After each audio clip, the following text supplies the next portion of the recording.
Welcome to the Shootin The Que podcast presented by Heath Riles Barbecue with tips, tricks, and an inside look at some of the top pitmasters in the game. Now here's your host, Heath Riles. Welcome back to another episode of Shootin The Que. Today it's just me and my lovely wife, Candace. How are you doing today, honey? I'm good. Your phone's not on silent. I just heard it go off already. Well, I guess we need to go ahead and put it on $20. silent. My bad.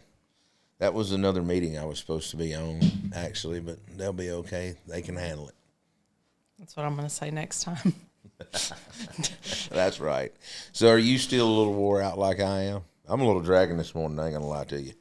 Yeah, I mean, I'm a little tired. I just feel a little stressed out because I haven't even unpacked yet because we left Lynchburg and we went back to our farm, so I didn't really unpack my bag there, and now we drove back to Olive Branch this morning. And I took all my stuff home, and then I came here, but I still haven't unpacked anything. So now I get to work today and then go home and unpack all of it, basically. I know what you mean. But mine's still in my truck right now, that's the part I don't like. And we get to leave again this week. And then we have a couple days here, and then we're going to leave again. So, yeah. Got to repack. So we just got back from the Jack Daniel's World Championship Barbecue Contest. That is a true invitational. And it was such a great time. So for anyone that does not know about the Jack, or you heard us talk on previous podcasts, you have to actually get your chip pulled to be able to go. So if you win a contest in a state, all those state winners go into a bag and get pulled out. Well, the contest has to have so many teams, competitors as well. 25. Yeah. And then there is a handful of auto contests that you can get there, and that's how we won our way there this time. Was by winning Memphis in May, and we got an auto bid along with the KCBS Team of the Year, last year's previous Jack winner, Houston Livestock Show and Rodeo. Who else? I don't know. I was actually having this conversation with our neighbor. I think that's about it on the autos. Yeah. Because we were discussing some other contests that they felt like should be autos, and I disagreed with them. I won't mention names, but. Well, what contest? Smoke Slam.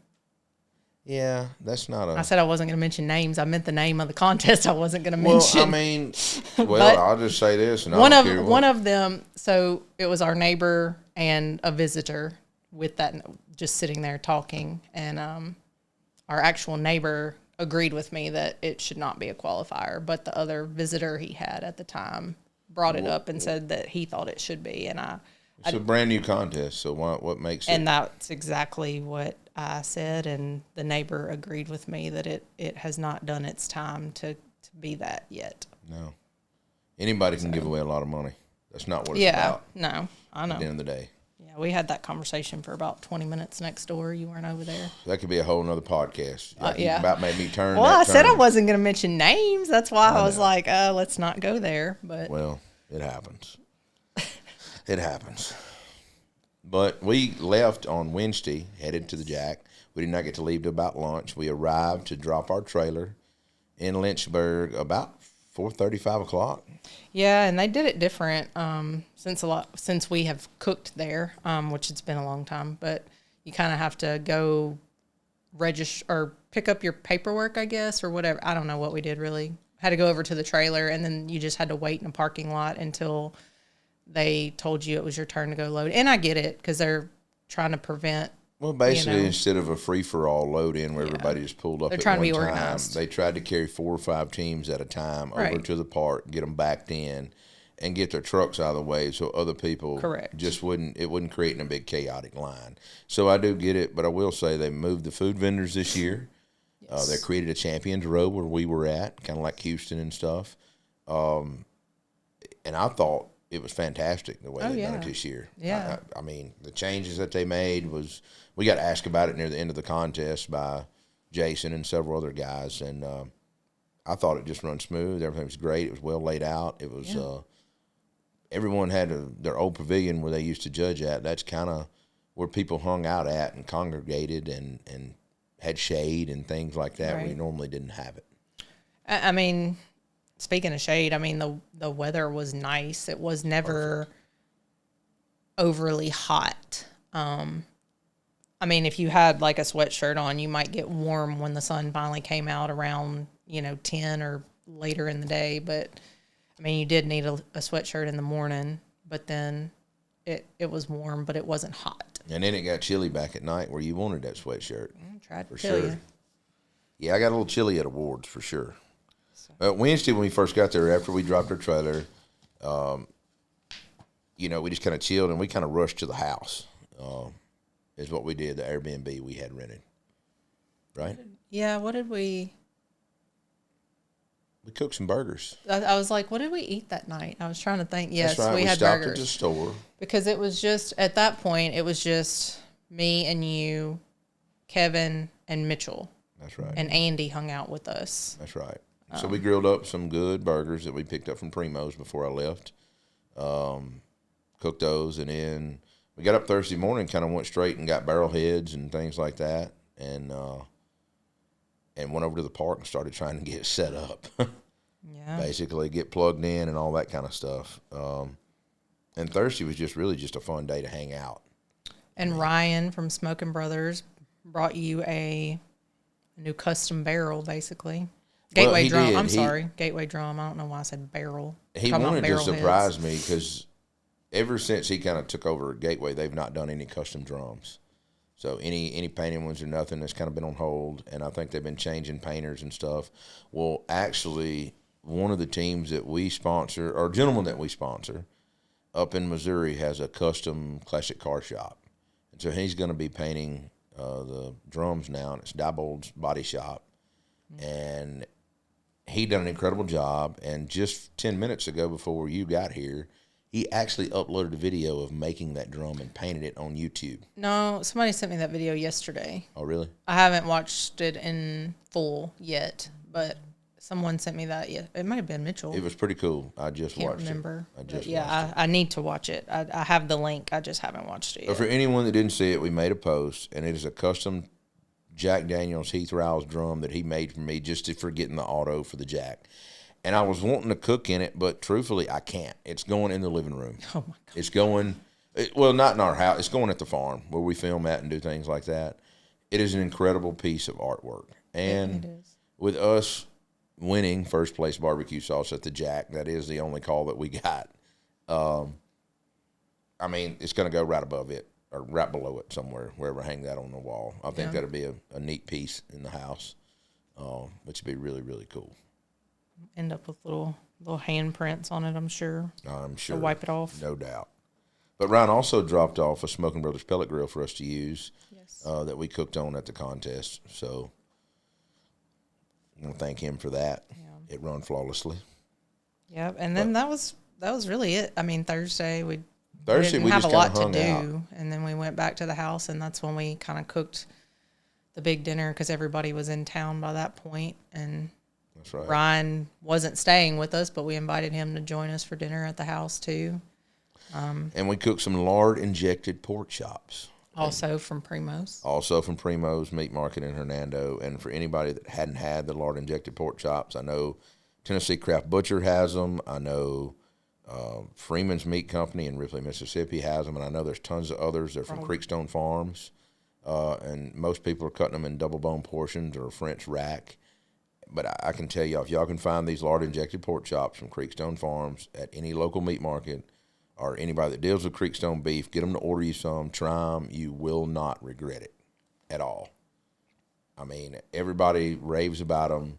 Really, the only thing we were missing is some of the hot honey peach glaze that we happened to forgot, loaded up, and forgot it in the barbecue trailer, and I wasn't driving back like 20 minutes to grab it when we decided that.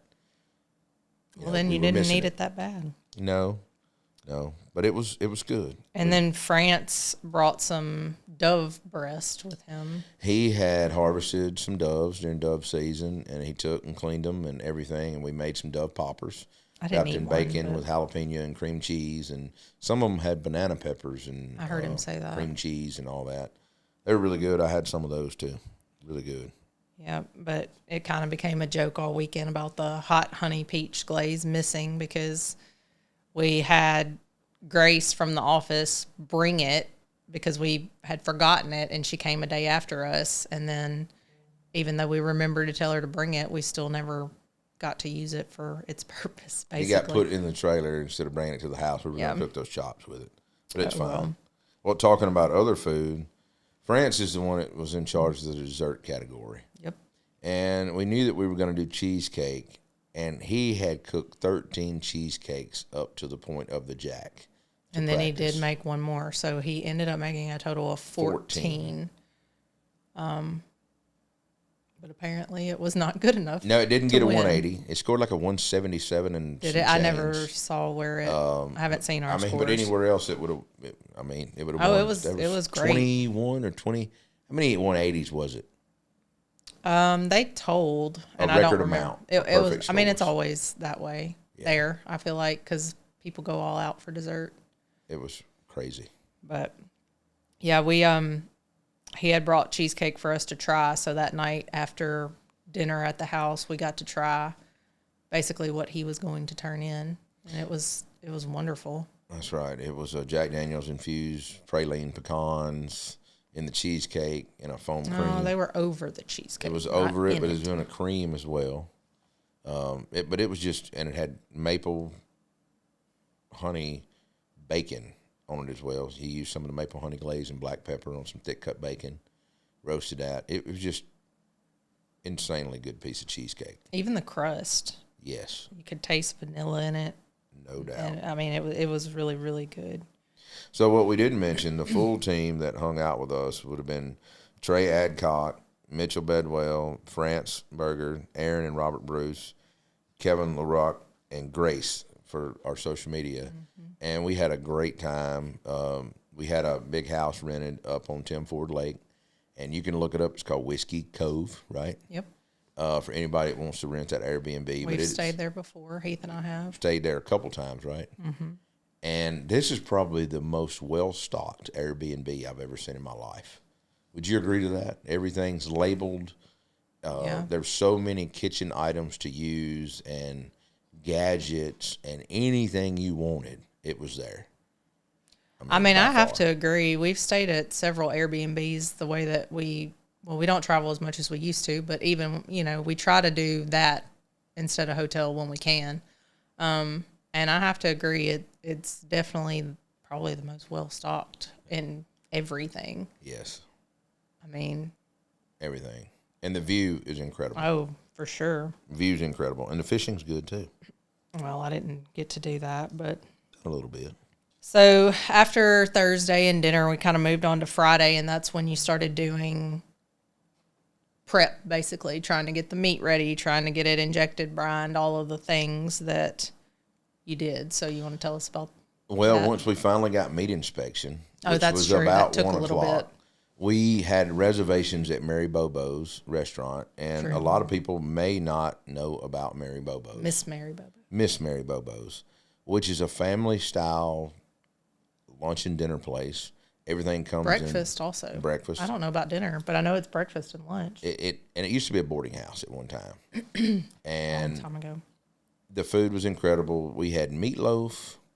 We had fried catfish. Mm-hmm. We had like a rice casserole, some kind of rice casserole, rice cheesy casserole. White beans. Cornbread, white beans. The apples. Yes, the Jack Daniel's apples. Fried okra. Was there anything else? Coleslaw. And then at the end you get dessert, which was a cheesecake, a blackberry cheesecake. Yes. But so like you said, it's family style, and the thing is you don't get to pick what you want. No. It's just a set menu. I mean, they do have options. Obviously, they had 2 proteins. You could have fish or meatloaf or both. And you just, depending how many people are in your group, which we had 8, you're going to sit at a table with other people that you don't know probably, unless your group is large enough to take up the whole table. I think it's 12, is that right? Let's see, 1, 2, 3. Yeah, no, 4, 5. We had 5 other people join us, so 13.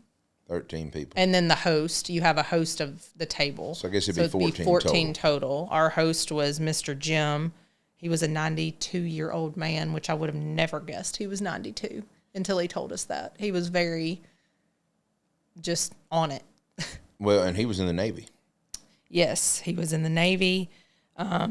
His son is still in the military. He told us about that. Him and his wife have a trip planned. I believe it's this week, going to visit out of the country somewhere. But he's a very active man to be 92 years old. The exercises that he does daily was insane. At the squats and things like that he does to be. I did not realize he was 92 at all, in the way he moved and got around. And at one time, you may not have heard me talking to him.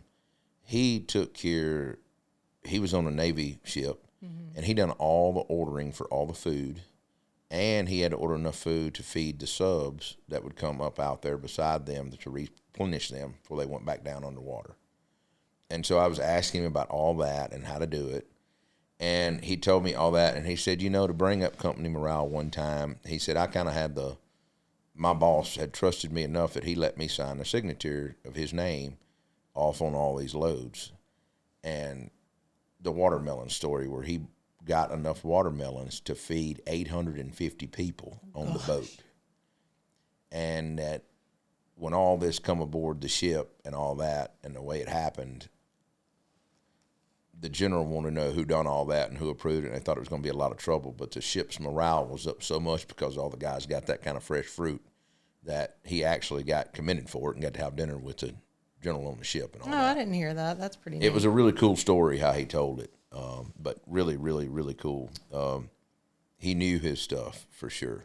He seemed interested in food, too, because he was kind of talking about how he sous vides certain cuts of meat and cooks different things himself. So he was a really nice man, and he was actually related to Miss Mary Bobo.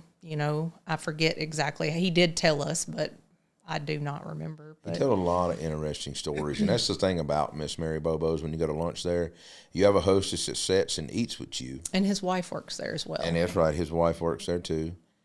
And they tell you all these stories that went through there. And we happened to be in the main dining room where Miss Mary Bobo actually served her guests at. And so this old house has been converted, and every room is a gigantic table in it. And they have like a kitchen. I hadn't seen it, but they cook these family-style meals and bring them in to you, and they wait on you with tea and all that, and dessert and coffee and everything. And it's just the storytelling and the history of that place is incredible.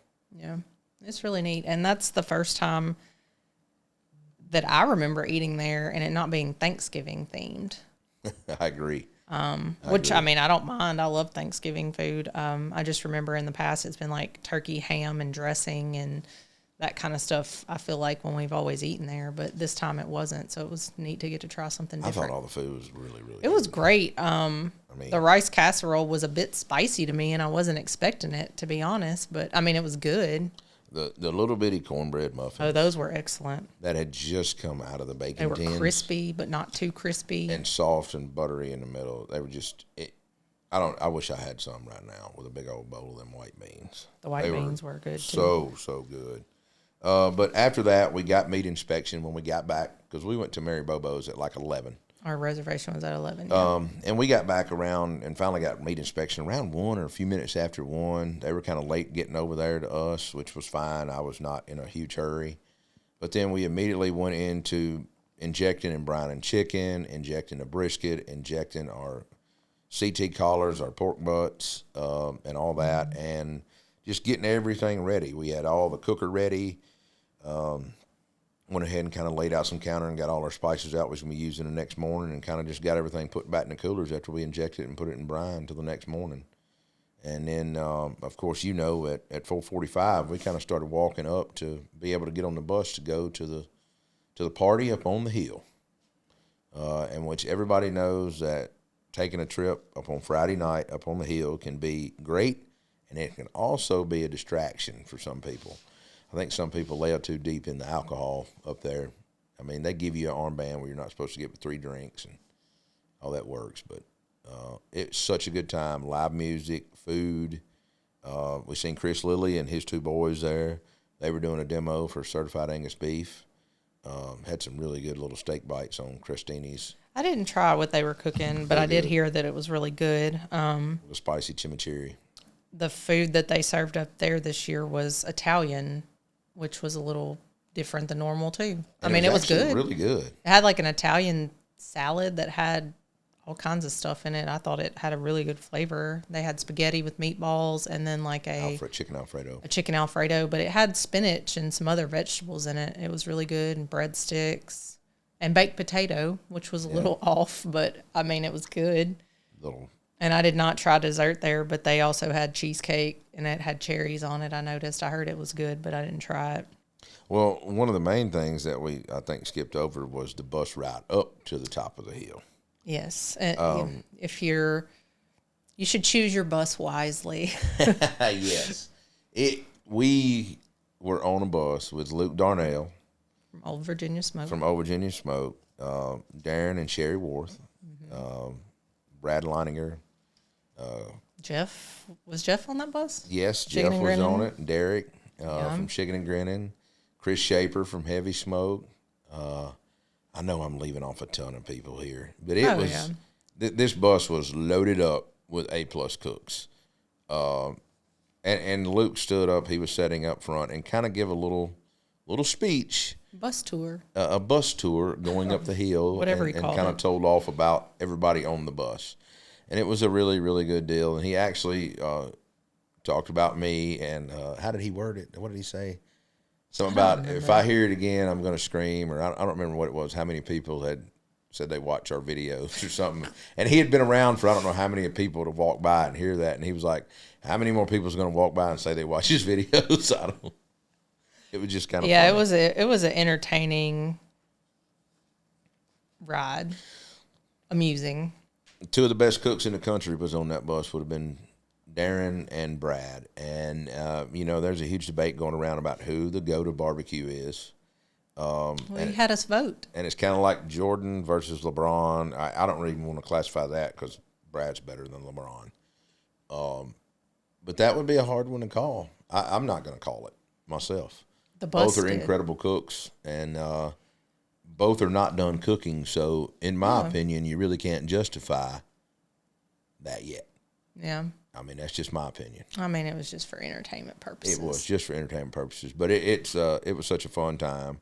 And then we got off the bus and got on the hill. Yeah, because it was just a short few-mile ride. Yeah. Not at all, maybe a mile and a half, 2 miles. And then so when you get off the bus, you get your picture made, and then you go and you get your food, beverage, and just kind of go out to the back of the pavilion is kind of where you can see the town sunset. And the sunset, and it's just beautiful, really. That view is not many other places, I feel like, being able to see down in the town like that, and it's definitely not where the sun goes down and all that. Most people try to get back there and kind of sit and watch the sun go down. They have a few rocking chairs back there if you get lucky enough to sit in one. That's right. But otherwise, everybody else is just kind of coming back there taking pictures anyways, getting in your way. And then when it kind of starts getting dark and the sun goes down, they light the pig fire. They have a cage, a pig kind of made out of a cage, and it's kind of a tradition if you have old score sheets or bad score sheets that you burn those score sheets in that fire there to kind of wash the, I guess, bad luck off of you is a better way to put it. But that fire was kind of roaring. I didn't bring any score sheets with me because at the time I didn't have one. But apparently I need to throw that Jack one in there if I ever get to go back. Yeah. Well. And they had live music. I wasn't familiar with the person, but he was good. Really good. Shelby Lee Toe, is that how you say it? Mm-hmm. He started off with a Dwight Yoakam song, which I can't complain about. I love Dwight Yoakam. No. I feel like he did it justice. I feel like some people should not try to sing Dwight Yoakam because he has a very unique voice. But this guy did it well, I felt like. And he sang several other songs, too, that he did very well. But the most shocking thing to me that was Grace didn't know who Dwight Yoakam was. I think I did hear that. Yeah, she did not know who Dwight Yoakam was. I don't feel like I'm surprised by that. How old is she? She's early in her 20s. I don't know. Yeah. Depends how much into country you are, too, I feel like, to know. He's still out there doing concerts occasionally. He is. He's not the headliner band anymore, though. No, I feel like the last time we saw him, he actually opened for Eric Church, which was years ago. But he's great in concert if you ever get a chance to see him. Yeah, for sure. Well, then what was it, about 8:30, I guess, we left the hill. We left kind of semi-early. I don't even know if it was that late? late. Maybe I honestly don't know. Well, we got off. We got done eating. We hung out. We seen as many people as we could. We took some pictures. But I didn't want to stay up there and not get any rest. So we left and we went back to the Airbnb. We took the bus ride back down the hill, got in our car, and went to our Airbnb. And it was a long night. We stayed up, and I think we had a cocktail on the porch. And then I was in bed by 9 o'clock, a little after 9. Well, yeah, because everybody was getting up really early. Y'all left. The first group left the house at 5 a.m. The second group, which I was in, left about 6:15 a.m.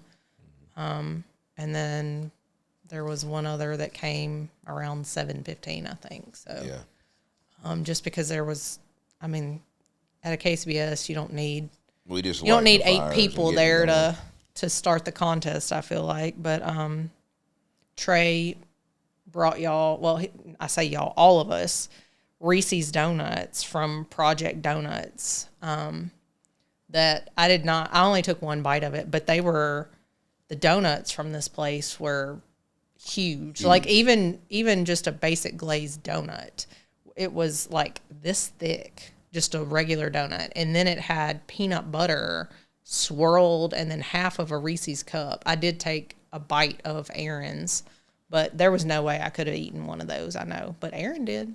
I didn't eat one. It was delicious, the bite that I had. I had a lemon blueberry Oh, really? thing, yeah. I'm just not a big breakfast person, and even if I do eat breakfast, that was way too much sugar for me. But they were delicious. Like I said, I did take a bite because I had to try it. Well, and then also we didn't think about it. It's on here, but Tennessee Craft Butcher has their own brand of water, and they brought us some cases of water because we were talking about we had to go get some more. Right. And they brought us this canned water, which is very good. It's called Bored and Thirsty electrolyte water. But really good water. Shout out to him for bringing that over. He brought more than that. I know. He brought us some steaks over and a tri-tip. We cooked a tri-tip last night for dinner when we got back, which was great, a Wagyu tri-tip. But he hung out with us a while. Really, really good to see him. Had a lot of fans, took a lot of pictures, seen a lot of people. Had one guy drive from Birmingham just so he could hang out and meet us. Really, really superb guy.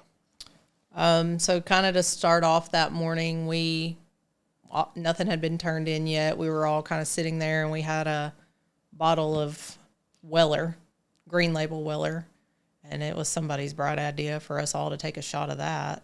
I don't even remember who did that, but we started off drink of bourbon, and then we got delivered a breakfast by Derek. Yep, Chicken and Grinning. Famous breakfast. That's it. Well, you got delivered. That's right. I got delivered a breakfast. They only cook so many breakfast plates, and I don't know the number. I think it's maybe a dozen. I don't know hold me to that either. 10, something like that. It may even be 8. But if you're lucky enough to get one of those breakfast plates, it consists of usually a couple strips of bacon, 2 eggs, some potatoes with onions and peppers in it, and 2 pieces of sourdough toast. Mm-hmm. And always, if you're fortunate enough to get one of those breakfasts, you're very blessed. They do not pass out many of them, and you have to be, I don't really know how they select, but I've been fortunate enough to receive a breakfast from Jeff and Derek many, many times. Yeah. And it is just a damn good breakfast. I don't know no other way to put it. It hit the spot at the time. I definitely needed those eggs. It was really, really good. Well, I think I got 1 bite of toast is all I got, but that's okay. I sent them back with a Reese's donut. Sent Derek back with one. Oh, for sure.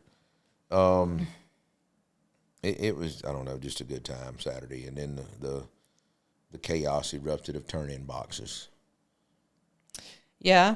I feel like it went fairly quick. First we turned in sauce, and then we kind of had a gap because we did not participate in that. I think was the next turn-in. Yeah, we didn't participate in that. So then we started at 12:30 with the proteins, and it went every 30 minutes from there. And then after that was over, dessert was turned in, and then it was over. I know. And then we sat around a few minutes, and then we cleaned up. And the chicken box I built outside. Yeah. Wasn't basically nothing, you know, after we were setting sauce on chicken, I didn't want to carry it back and forth to trailer. There was a large crowd around, so I did build that box outside in the open air. And then we could give out some pieces of chicken and wings to some of the people that were I standing didn't around try us. a wing at all. Wings are very good. I tried a bite of chicken. I'm just not a thigh person. I don't think you are either. I cooked thighs at this contest, you know, for thighs and wings in the box. Shout out to Mr. Brisket for the trim thighs. They were great. But I'm a leg man. And if I cook again, I'm going back to legs 110%. Legs just seems to hit more for me. It's a texture thing. Yeah. And I'm definitely going to go back to legs by far. By far. Well, I mean, Just can't take so how did you feel about all of the proteins that you turned in, really, not just the chicken? I know that, I mean. The chicken, I liked it. I didn't love it. Just it's not the taste. It was a texture thing for me. I'm just not a thigh person. The wings were spectacular. Couldn't have got them any better. Great. And what did you cook the chicken on? Smoking Brothers in a Gateway. Okay. And then I would have to say ribs, I felt like was my best category. I cooked 5 racks, and the first 2 medius racks, that's what went in the box. I never even tasted the other ribs or anything. They were good, but they were a little bit thinner than these. They were tender. They were juicy. I thought that I had a really good rib, but I did not hit the right table. They did not agree with me there. Yeah, I didn't pork. try the ribs. Thought my pork turned out great. It's probably one of the best pork boxes that I've built in a while, I thought. I wouldn't really change anything on the pork. And then the brisket, we cooked some burnt ends. I was going to turn in burnt ends, and they just didn't render enough for me. They had a little bit of chew, and I felt like if I'd put them in the box, it would have cost me. We turned in the slices, and it was good, but I felt like I needed a little more pop. We used some finishing rub on it and sent it. It didn't do any good, but we sent it. I did try. It was good, but I'm picky. I mean, you asking me my full critique, I'm picky. Well, I mean, I'm asking you here, but I already knew because, I mean, I don't know if it's going to be released or not, but Grace has a video basically at the end of your cook where you were basically like, I'm not happy with this cook. If I had to pick one thing, I liked the ribs. I didn't really like it. Not that you didn't like it, but you just weren't super happy about how it turned out. And I think the results reflected your feelings as well. I mean, you weren't happy with it, and obviously the judges weren't happy with it either. I don't know. I mean, it's not that. The Jack. Yeah, it's different. You're cooking against all winning teams. Yeah, of course. And you have celebrity teams. judges in the mix. True. And when you do that, the scores get crazy one way or the other. And there's always bad tables when you have that many teams. You're talking about 90 teams. And we just hit some bad tables. Yeah. I mean, some low-scoring tables. I don't know no better way to put it. A couple categories hit some low-scoring tables. Yeah. The brisket I didn't like, but it was better than what it was. I don't even know what we came in anything. I haven't seen the scores personally. I know someone had mentioned them aloud, but I don't remember them. But I'm going to say this. Looking at the tenderness scores of the brisket, it was perfect. Could I have changed the taste a little bit to be a little bit better for me? I felt like yes. But the tenderness scores, I didn't deserve a 7. I got a couple 7s on tenderness. No way. I know what tenderness is. That brisket was perfectly tender. I could not. But it got any more tender, it had been crumbling. It had been falling apart. Yeah. I mean, it would droop over your hand. It would clap. No resistance when you pull it apart. But you cannot win them all. I tell everybody that. You can't always get a call. We did end up with a first-place barbecue sauce, which, hey, proud of that. Yeah. Barbecue sauce still standing on its own. And for everyone that don't know, I had a perfect score barbecue sauce the last time I was there, and I cooked, was it 2016? I think that's right. 17 or 18. Right. I think that was right. I had another one, but I lost the coin flip, and it was a second place perfect sauce.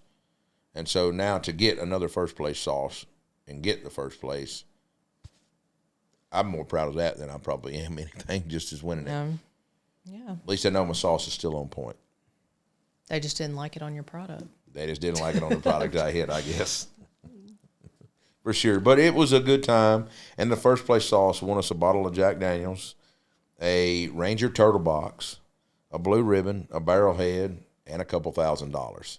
Yep. So I can't complain about that at all. No, not at all. You had the little turtle box out last night playing with it. I mean, we have a regular size turtle box. Oh, actually, we have a few, but we did not have one of those small I did not have the ones. Ranger, and I'm glad I have it now.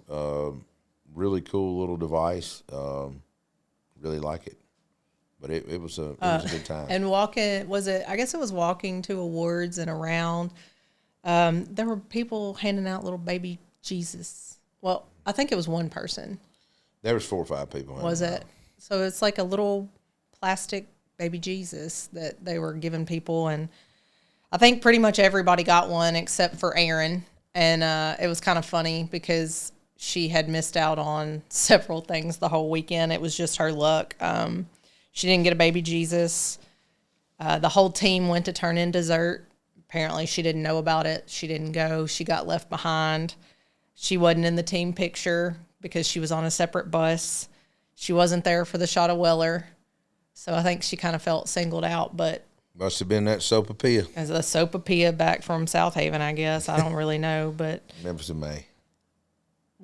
I guess it was Memphis May. I'm sorry. But some of our sponsored teams did good at the Jack. Yeah, no doubt. So Kerry got a 3rd place rib. I mean, can't complain about that. Ooh. Happy for him. And was that a 180? Yes, it was. I thought it was. I thought it was because they had several 180s in several different categories. So, and then Bad Rooster had an 8th place brisket. Yep. So those were some calls from some of our sponsored teams.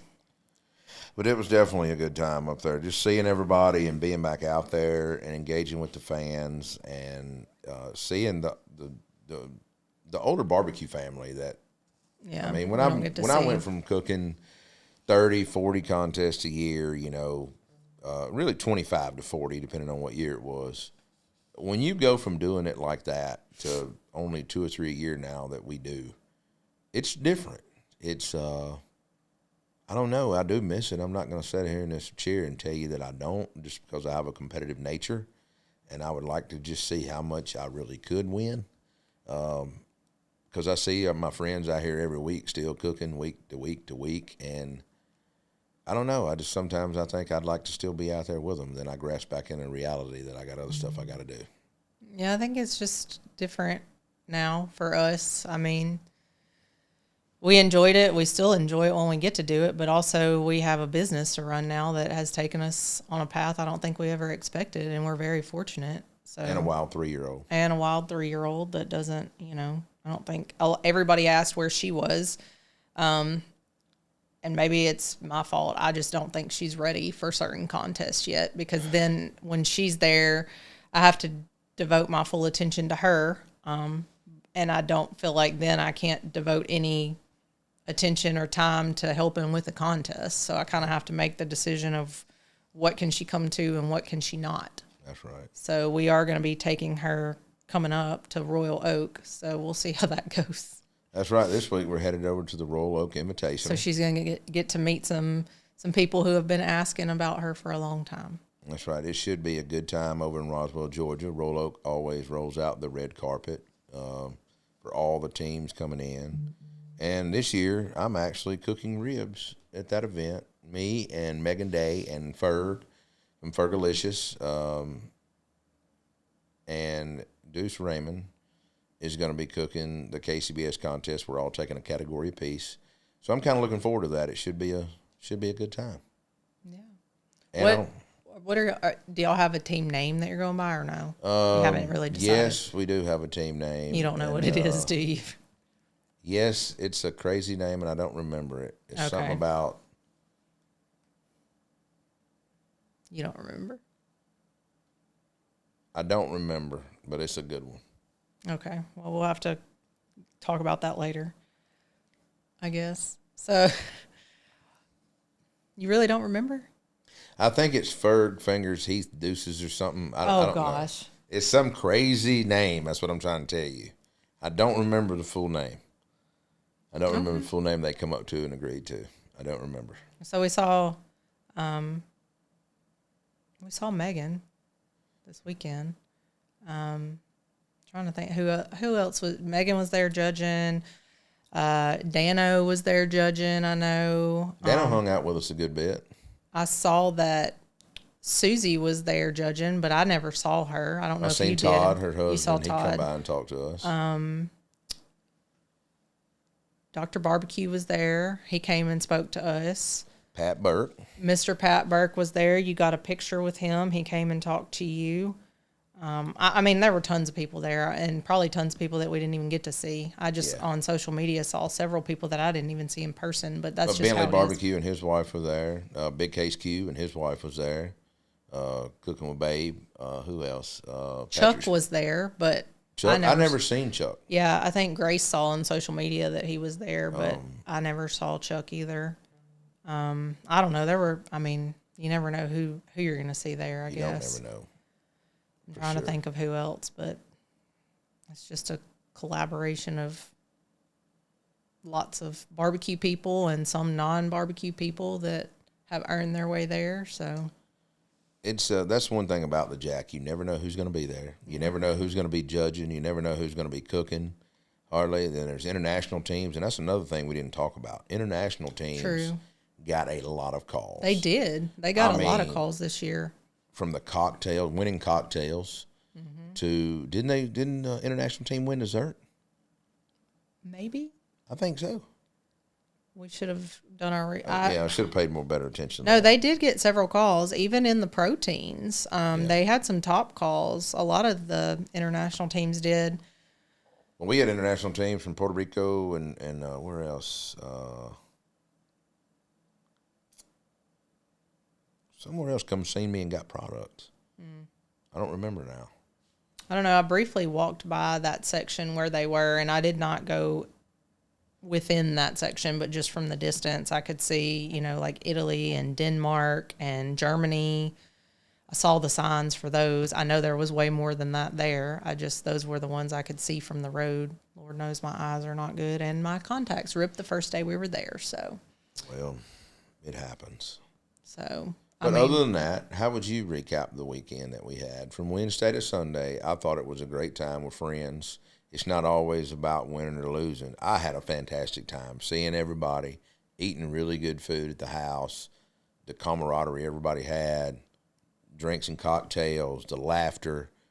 I think we have a great group. Everybody that was there was also at Memphis in May, and it just seems like we finally found, not that it wasn't before, but everybody fits together and has their place perfectly. Everybody knows what to do and gets along great, which is not always the case with some people. But thank you, Trey, for the lint rollers and the lens cleaners and everything. Trey is our one on the team that if you're missing something or if you need something, just ask him, and he's probably got it in his pocket.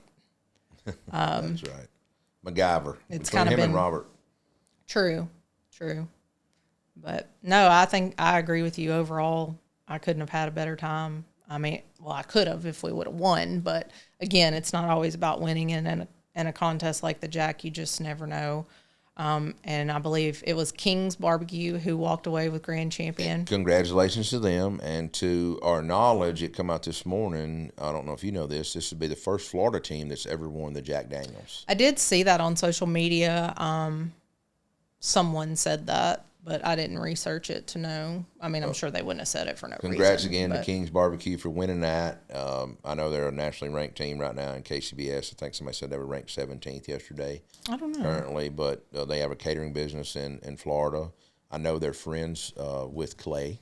Oh, really? Clay Murphy. I seen where he congratulated him on Facebook and things like that. But well, and I'd like to. Not that I'm not congratulating other teams, but Cajun. What about Cajun Blaze coming out? They haven't been cooking for. Obviously they've been cooking because they were there. But yeah, Adam and Jason, and what I'm glad of, he brought me some of that boudin, and I wound up bringing 4 packs home from him. I bought from Jason. They got 4th overall. Yeah, and they got some top calls, obviously, to get that. Haven't seen those guys in Forever. years, I feel like. So I thought it was great to see them come out and do as well as they did. Again, I know they're not the only one. They're kind of like us. They were cooking back when I was running hard. You know what I mean? They were cooking too. And I can remember when I went to Florida and cooked that big Sonny's event, and they won that Sonny's event. I think I finished 4th overall down there, or 5th overall. I don't remember. And they won was it $100,000 that they won? I don't know. I think it was $100,000 that they won that weekend. That was a good purse. Or 50. No, it wasn't. It was 50,000. But that was a good time down there with those guys. It was at the zoo, that thing, and all that. Yeah. Really, really good time. But, yeah, Cajun Blaze, don't ever count those boys out. They can cook, and they just ain't barbecue. They can cook it all, for sure. And one other thing I think we need to mention was I don't think he was there, but you got sent some exotic type meat also from Bobby. What's the name of his? Didn't he have a store? Yeah, down in Florida, down in Gainesville. It's a butcher shop in Gainesville, Florida. Okay. But I thought it was called something else, but I guess I'm wrong. Sorry. But he sent you some elk, some camel, and some kangaroo, and some sausages as well that were right. interesting flavors. Well, some of the sausages he's used some of our rubs in, so I'm really looking forward to trying some of those. But, yeah, the flavors I remember was a Texas Twinkie sausage and a cherry cola sausage. Mm-hmm. But, yeah, so now you've got some elk, kangaroo, and camel to cook. That's right. Well, and then Tennessee Craft Butcher, he give us, like I said, the tri-tip and some mentioned bigger that. 2-inch thick ribeyes. Yep, those are always coming home with some meat from someone. And I don't know, that tri-tip last night was, it was good with some chimichurri. It was really, really good. Well, we'll be back next week for a little recap of the Royal Oak Invitational. We had a great time at the Jack, and even though it didn't go our full way and we didn't win the whole thing, to me, we still won because talking to the amount of people that we talked to and the people that were excited that we were there and our brand and to see us and take pictures and hang out and just, like I said before, seeing everyone, it was a fantastic time. Yep. And it makes me want to get back out there and do a little more for sure. But, well, we'll see y'all next week on another episode of Shootin The Que. If you have any comments or suggestions for future episodes, please feel free to reach out to us on our social media channels. Leave us a review if you've enjoyed the show. And until next time, keep shooting the Que.